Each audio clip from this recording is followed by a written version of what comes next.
Have you ever heard of snack made from grass? Yes, you heard that right, grass. Today, we were going to dive deep into a very rare and legendary snack from Indramayu, West Java. It's called Keripik Tike. Hello everyone, welcome to my channel. Let me introduce myself. My name is Fatmawati with student register number 2507120011. So let's talk about Keripik Tike. I bought this from Yumi D.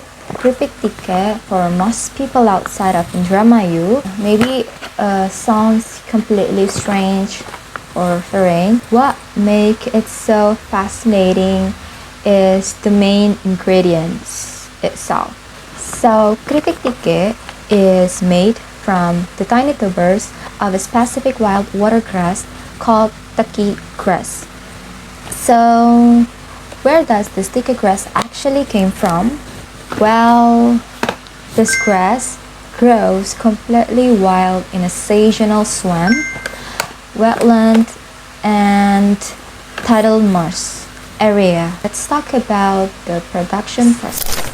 Making Keripik Tike is definitely not an easy job. First, the tubers must be harvested directly from the thick mud of the swamp. Once gathered, they look like small dark blobs. They are washed thoroughly multiple times until they are cleaned. Interestingly, this small tuber actually contain good health benefits like natural antibiotics and vitamin C. After cleaning, the tubers are boiled in a large pot for hours until the texture becomes soft enough to process. Now here comes the most iconic and the hardest part. So the flattening process is the hardest part, or the locals call it diketok. One by one, each boiled tubers is placed on a stone anvil and smashed carefully using a small wooden hammer until it becomes thin, flat, and round.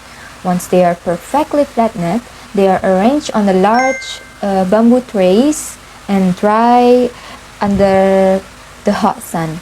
This sun drying process can take 2 to 3 days, depending entirely on the weather. Finally, after they are dry, the chips are seasoned with simple ingredients, usually just salt and garlic.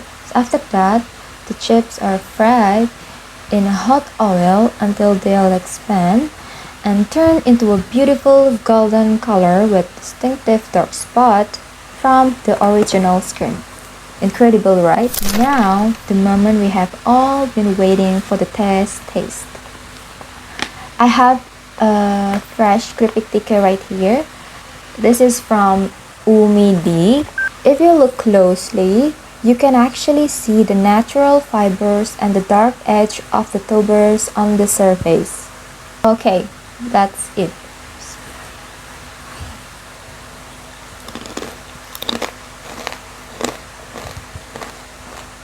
Wow, you can hear that?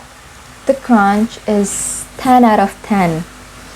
It is incredible, crispy but light at the same time. At the first bite, you get this savory, salty, and slightly nutty flavor. The taste almost like keripik tempe or tempe chips, and the smell is like seaweed. Honestly, it is so unique and addictive. Once you start eating, it's really hard to stop. Alright, to wrap things up, Keripik Tike is more than just a snack. It is a symbol of hard work, local wisdom, and cultural preservation by the people of Indramayu. Well, I think that is all for today's review video. I hope you enjoy learning about Keripik Tike as much as I enjoy reviewing it. Thank you so much for watching until the end. Bye bye!